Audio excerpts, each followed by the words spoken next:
ibu-ibu kita. Cara nyuci najisnya begitu. Bocahnya ngompol tidurnya. Jadi dia ngompol tuh bocah tuh, celananya ditaruh di bak. Di bak ngompol nih begitu. Siram air. Najis enggak? Hah? Di bak nih, najis enggak? Emang apa? Air sedikit terkena najis. Dikasih sarung lakinya di situ. Campur. Kan nggak ngaji ibu-ibunya. Nggak ngaji. Sarung lakinya, baju lakinya nyampur tuh sama ompol anak tuh. Begitu, gabung jadi satu. Begitu tuh. Di bak kasih air. Najis nggak sarungnya tuh? Assalamualaikum warahmatullahi wabarakatuh. Bismillahirrahmanirrahim. Ada kencing bocah tuh di lantai. Air di ember. Air nggak dikasih apa-apa airnya, nggak dikasih molto, nggak dikasih superpel airnya. Ini air. Kata kita masih mbak kita, mbak si bontot kencing tuh, dipel lah, dipel dia. Maka kain pelnya ditempelin di kencing, maka kain pelnya jadi kenapa? Kena kencing, najis. Dimasukin nih di ember. Air di ember tuh ada 2 kula enggak? Enggak. Maka air yang di ember kenapa najis? Air di sedikit kena najis. Najis air di ember. Mbak sekalian kamar juga belum dipel. Maka dipel juga. Maka lantainya najis, semuanya najis lantainya. Kasih kipas, kering nggak kira-kira? Kering. Pulang dia kerja, kan begitu tuh. Wudhu dari kamar mandi, wudhu, injak tuh lantai, kakinya ada apanya? Wah, ada najisnya. Sholat rakaat 1 baca Yasin sampai kelar, kedua Waqiah sampai kelar. Sholatnya sah nggak? Tuh, pikirin. Jadi sholat itu bukan asal doang. Ini repot ibu-ibu kita. Cara nyuci najisnya begitu. Bocahnya ngompol tidurnya. Begitu ngompol. Mungkin kecilnya pusatnya nggak dikasih capung kali ya. Bener nggak? Tuh orang Betawi itu. Dikasih capung biar nggak apa? Biar nggak ngompol. Apa itu hubungannya? Begitu orang dulu. Bener nggak? Tuh begitu. Jadi dia ngompol tuh bocah tuh, celananya ditaruh di bak. Di bak ngompol nih begitu. Siram air. Najis enggak? Hah? Di bak nih, najis enggak? Emang apa? Air sedikit terkena najis. Dikasih sarung lakinya di situ, campur. Kan nggak ngaji ibu-ibunya, nggak ngaji. Sarung lakinya, baju lakinya nyampur tuh sama ompol anak tuh, begitu, gabung jadi satu, begitu tuh. Di bak kasih air. Najis nggak sarungnya tuh? Najis. Waduh, begitu. Jangan sampai nyalain Allah. Tuhan bagaimana sih? Gue udah sholat, tahajud, ngapa ada ganggu rugi? Bener enggak kita udah sholat? Jangan nyuci najis kita nggak beres. Ini yang kita kudu ngaji. Begitu tuh. Ini yang kudu dipikirin. Nyuci najis nih, kudu ngerti. Nyuci najis tuh. Bagaimana tuh cara nyucinya? Biar kita paham. Jangan sampai kita menjadi salah adanya begitu. Kalau salah repot. Jadi kita itu bukan bersih rumus Islam, tapi suci. Suci ini ada aturannya. Kalau bersih rinso juga membersihkan paling bersih. Begitu. Iklannya begitu. Benar enggak? Begitu. Tapi kita bukan bersih, kudu suci. Jadi ini ada peraturan. Bukan asal. Kalau saudara pakai bisnis laundry, saudara harus ngerti. Jangan dicampur yang kencing-kencing bocah segala macam. Akhirnya campur jadi satu. Ya kita sholat kagak sadar, begitu. Mendingan kita nyuci sendiri aja, begitu. Olahraga juga ya kan, jadi nggak setruk ya kan, begitu bagus. Yang penting kita ini sholat nggak perlu banyak, tapi perlunya bener, bukan banyaknya, tapi benernya. Bener dulu, dari bener ini baru ngomongin banyak, bener dulu. Nah ini cara nyuci najis ini kudu ngerti. Kalau enggak bakal repot kalau enggak ngaji. Bininya enggak ngaji, ya campur aja tuh baju bocah, baju lakinya. Sampah aja ngerti, ada sampah organik, ada non organik. Kita juga kudu ngerti, ada kotor, ada najis. Beda, kita kotor kena keringat.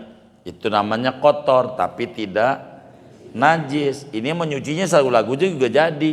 Ini yang ada najis ini nih, yang kita kudu ngerti cara nyucinya. Ini yang penting. Makanya punya bini suruh ngaji tuh, ngaji fikih. Inilah pentingnya ngaji fikih, biar kita ibadah nih nggak salah-salan, begitu. Karena kalau salah-salan repot, begitu. Baju campur aja tuh sama ompol bocah tuh, peres dah tuh, begitu. Kasih molto, wangi nggak? Wangi. Jemur, kering nggak? Kering. Kasih kiss spray, licin nggak? Licin. Sholat rakaat pertamanya Yasin sampai kelar, karena gak sah juga. Wong sholat kudu suci dari najis. Ini kan kita kudu ngaji. Kalau nggak ngaji kan nggak ngerti, begitu. Maka wajib tuh. Maka ada namanya dalam agama tuh nafkah batin ama bini itu. Apa tuh nafkah batin? Itu menafkah batin. Itu nafkah batin. Bukan. Nafkah batin tuh ngajarin ngaji. Artinya nafkah batin tuh apaan? Ngajarin ngaji. Jadi kewajiban tuh suami tuh ngajarin ngaji sama bininya.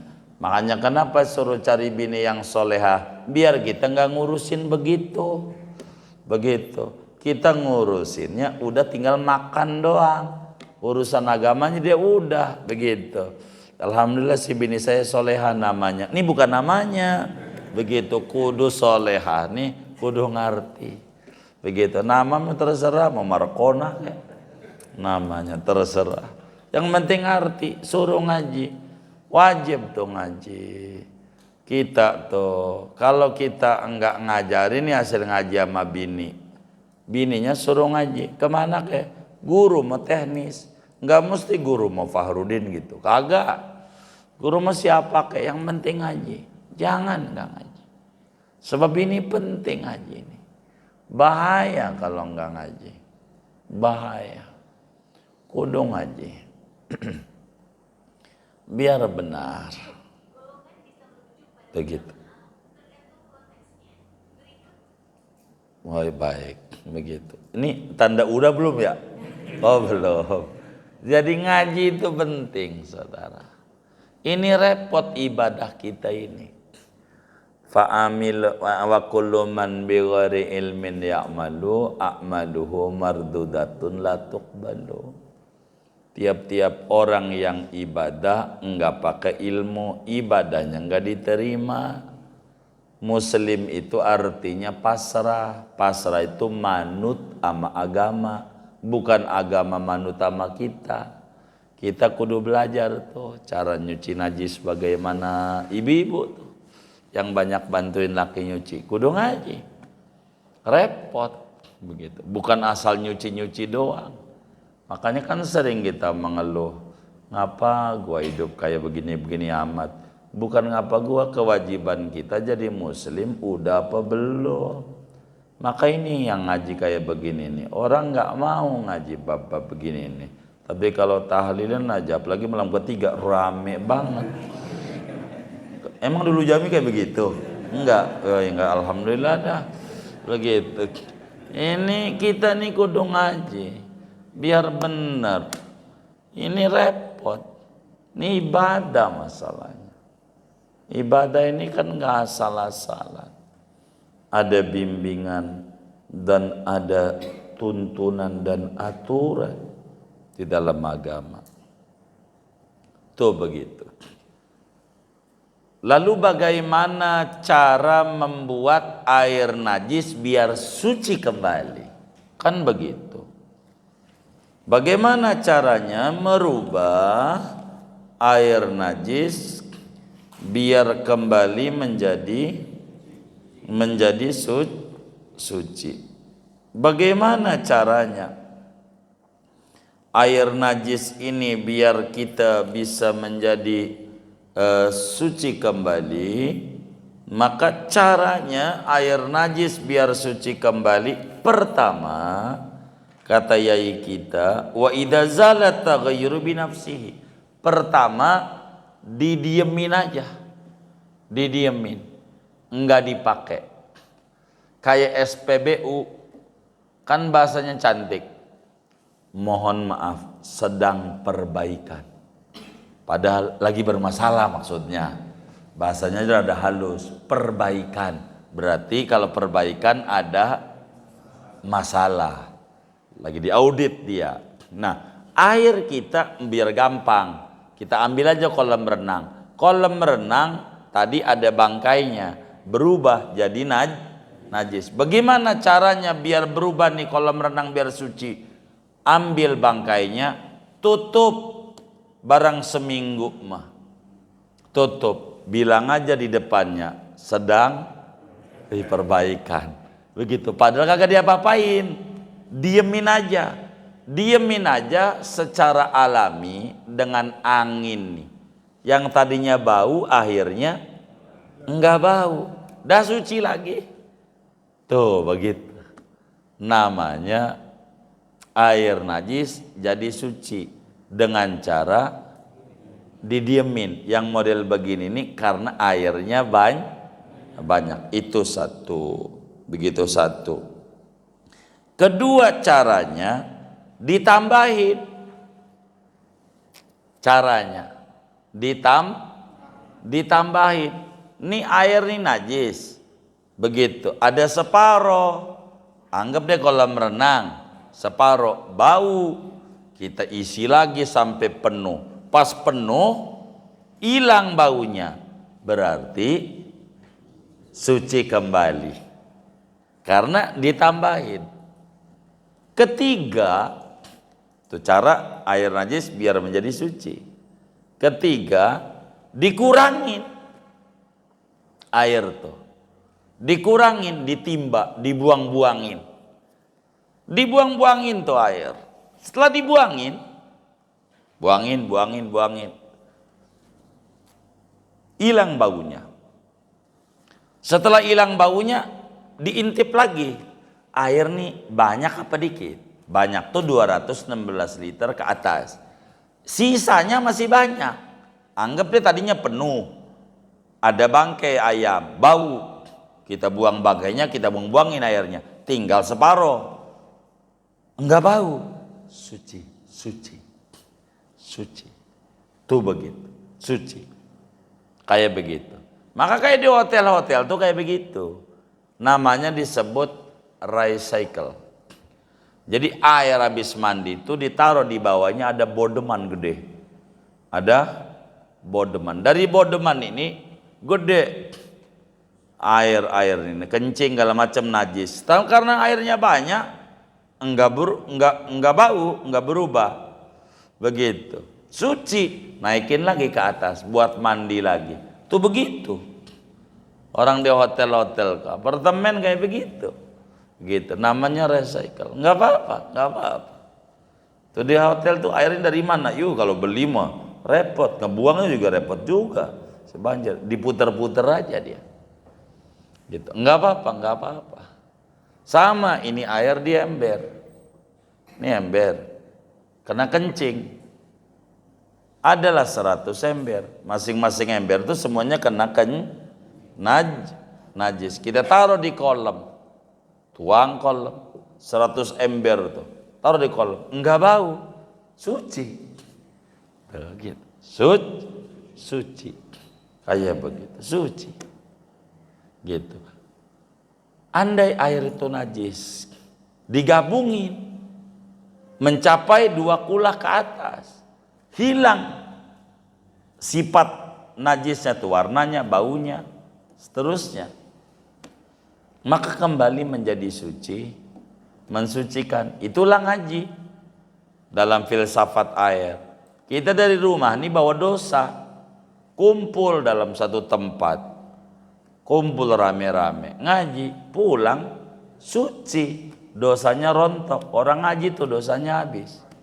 Orang ngaji tuh, walaupun kagak paham ngaji, kalau ditanya sama gurunya, murid-muridku paham tidak? Paham guru. Gua sih kagak. Murid-muridku paham gak? Paham guru. Guru paham, gua enggak, karena tidur. Gitu. Pokoknya dosa rontok dengan ngaji. Gitu. Man intaqala liyata'allama ilman ghufira lahu qabla an yaqtuwa. Siapa orang berangkat dari rumahnya ke majelis ilmu, dosanya diampuni sebelum dia pulang. Rontok menuju tempat pengajian, enak. Orang ngaji itu untuk paling tidak Anda nggak dapat ilmu, istirahat dari dosa, nggak ngomongin orang di ngaji, kan begitu ya kan? Ngaji begitu, pokoknya ngaji itu untung biar kita kagak paham, begitu. Udah bagus saja orang ngaji itu, gitu. Orang kalau dia tahu ganjaran ngaji, itu yang jadi pejabat berhenti. Pengen apa? Pengen ngaji. Yang dagang aja di Cipulir tuh pengennya apa? Ngaji kalau tahu, cuman ganjarannya nggak kelihatan. Orang ngaji itu ada aja alasannya kalau diajak ngaji, bang ngaji yuk, gue lagi repot, begitu. Ya udah bro, gua berangkat dulu, yoi kata dia, begitu jawabnya. Sampai itu yang ngaji pulang, dia masih duduk juga di gardu, begitu. Kata dia repot, kan ngomong repot aja nggak bagus, ngomong repot itu nggak bagus, suudzon, gitu. Bang ngaji yuk, sorry gue repot, itu sama dengan menghina. Dianggapnya yang ngaji itu semuanya pengangguran, dikata kan kurang ajar.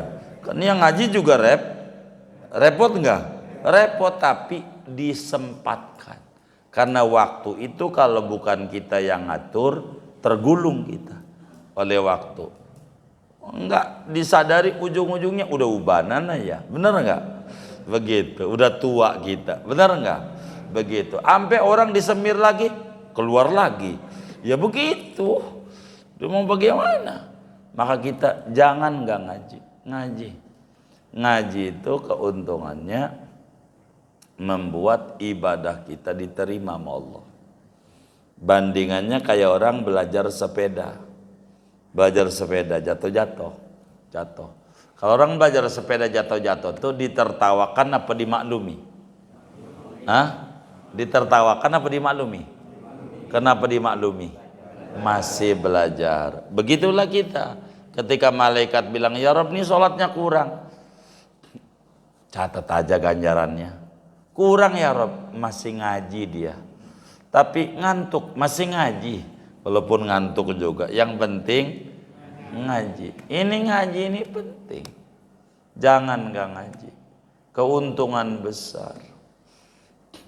Jadi air najis bagaimana biar suci? Banyak cara. Pertama didiemin, nggak usah apa-apa, didiemin aja. Artinya berubah secara alami. Begitu.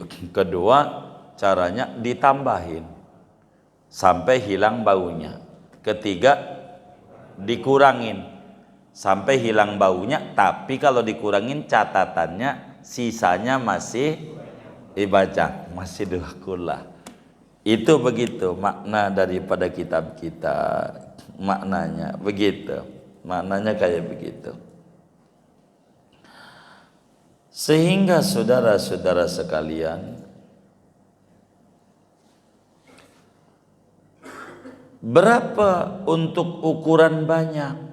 Kata kitab kita, banyak itu 500 liter Baghdad atau 5 gerabah Mekah Madinah, atau bahasa Indonesianya berapa?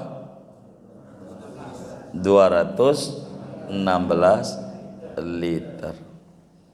Bagaimana air mustakmal? dikumpulin menjadi dua kula, dengan sendirinya suci mensucikan. Bagaimana air najis dikumpulin menjadi dua kula lalu tidak berubah, maka suci. Bagaimana kalau berubah, maka najis lagi. Kalau berubah, kalau masih berubah, tuh air tuh gitu. Jadi air itu ada tiga.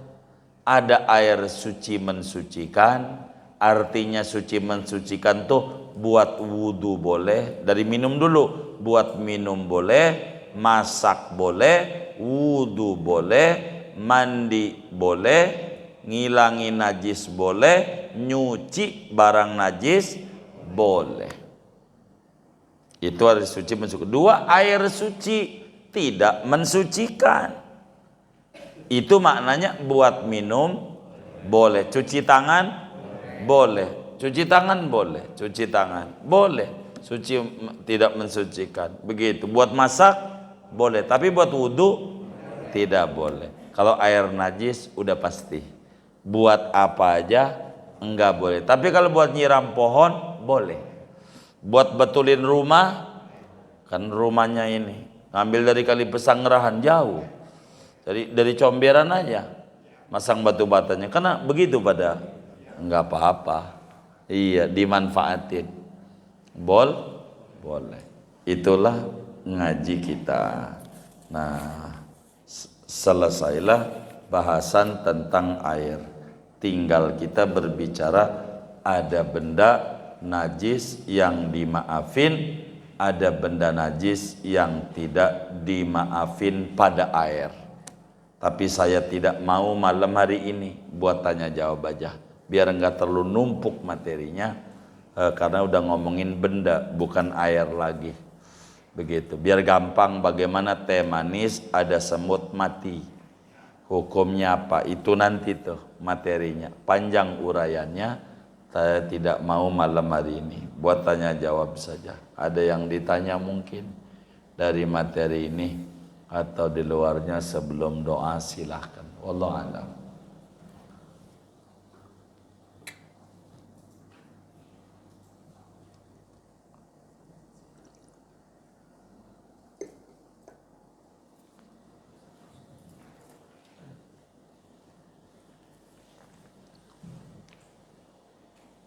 Baik. Oke, kalau sekarang kan toilet cenderungnya jadi satu kloset tuh. Jadi kalau ada najis kecepatan dikit, itu sebenarnya kalau kita siram semuanya jadi najis juga dong.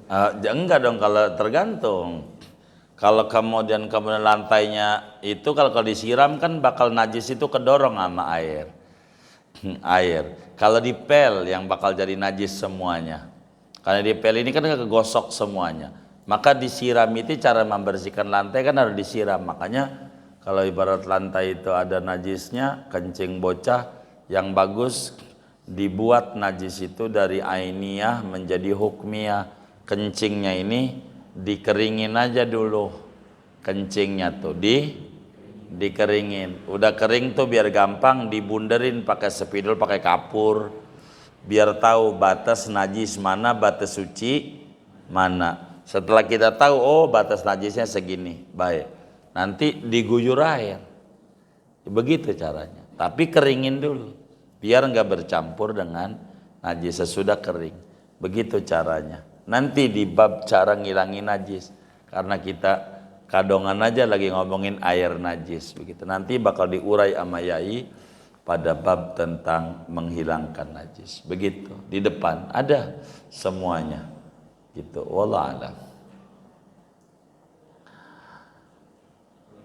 Baik.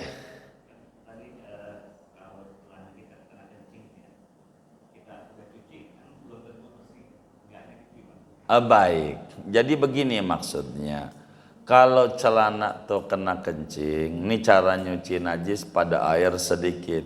Kalau orang dulu kenapa berkah, walaupun enggak sekolah begitu, tapi dia mati bisa ninggalin warisan sama anak-anak, karena mereka jaga agama dengan benar. Begitu, nyucinya di kali. Nyucinya Kali Pesanggerahan, nyucinya kali. Jadi kalau airnya banyak, nggak puyeng dia nyucinya. Kalau kita kan pakai kolam di rumah, bagaimana ini? Jadi cara nyucinya begini aja. Jadi kalaulah kemudian kita pandai, pisahkan mana yang bocah dah. Kita ukur anak kita nih yang masih 5-6 tahun kan, kurang mengerti ama najis, kencing bisa nggak cebok. Begitu kan rada repot. Jadi pisahkan mana pakaian bocah, mana pakaian orang dewasa gitu yang ngerti urusan najis secara umum gitu. Kalau nyuci nih pakaian kita nih, saudara asal nyuci mau lagu apa juga jadi, wong kagak dicuci juga udah bersih gitu. Itu enggak puyeng. Ini kita ngomongin najis. Nih kalau digabung jadi satu, ompol bocah. Ini contoh, ini kan bak. Ompol bocah juga masukin, baju lakinya masukin di bak. Kan najis semua wong, airnya enggak mencapai 2 kula. Bener enggak? Kasih rinsola begitu deterjen. Kan najis jadi. Airnya aja dikasih deterjen dengan sendirinya air suci tidak mensucikan karena kecampur benda lain. Bener enggak? Begitu. Dihilangin lagi anggapnya gini. Diangkat ininya kosong nih. Kosong gitu. Begitu. Atau ininya udah ada airnya kayak gini nih. Yang ada bak 2. Sekarang saya mesin cuci nih. Begitu kita contoh bak dulu satu-satu. Jadi kita pindahin nih si pakaian kita nih yang kencing nih di air ini. Ini sedang bak ini ada 2 kula enggak? Enggak. Masukin lagi dari sini nih kemari. Najis enggak? Najis enggak? Kenapa? Air sedikit terkena jadi najis lagi. Kita buang, kita isi lagi bak ini air, diperes lagi, masukin kemari. Najis enggak? Najis lagi. Najis. Tapi rinsa sih udah mulai busa nyilang tuh. Begitu. Udah, ininya taruh lagi air. Dari sini masukin kemari nih. Najis enggak? Kenapa najis? Air dikit terkena najis. Bagaimana biar kita enggak najis? Ini caranya. Ini jangan diisi air dulu.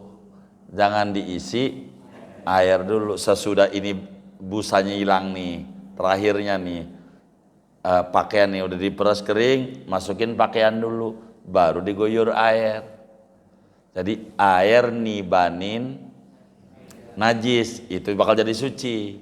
Tapi kalau air ditibani najis jadi najis. Saudara nggak perlu pakai nyuci kerannya dibuka, kan boros di listriknya, mana pakai token ya kan. Kalau dibuka terus kan habis. Begitu boros, udah nggak usah. Di terakhir kalinya udah diperas-peras tuh, masukin dulu pakaiannya, baru kemudian siram air dari kerannya tuh untuk terakhir kali. Udah begitu baru udah yang ini nih kalau mau dikasih pewangi ya udah urusan pewangi karena udah suci nih, nggak ngaruh itu, silakan saja. Begitu terakhirnya caranya. Iya. Begitu, cara doang gitu. Sama kayak lampu merah, kalau diterusin merah, belok kiri dulu. Habis belok kiri baru lurus. Kan bisa. Begitu. Kita mau kanan, begitu. Mau kanan, ya kan? Mau ke saudara mak, ya kan? Kan mau kanan nggak bisa, merah. Ente lurus aja, muter depannya. Kiri, boleh, kan boleh. Padahal ini benar nggak? Gitu kan nggak lewatin lampu merah. Begitu. Nah, inilah cara namanya. Cara nyuci kurang lebih demikian. Wallahu a'lam. Sudah baik. Kalau udah baik. Kalau sudah kita baca Fatihah. Moga-moga duduk di majelis ilmu ini Allah beri kita ilmu yang manfaat. Allah beri kita rezeki yang luas, usaha yang lancar, kehidupan yang lebih berkah. Amin. Al-Fatihah.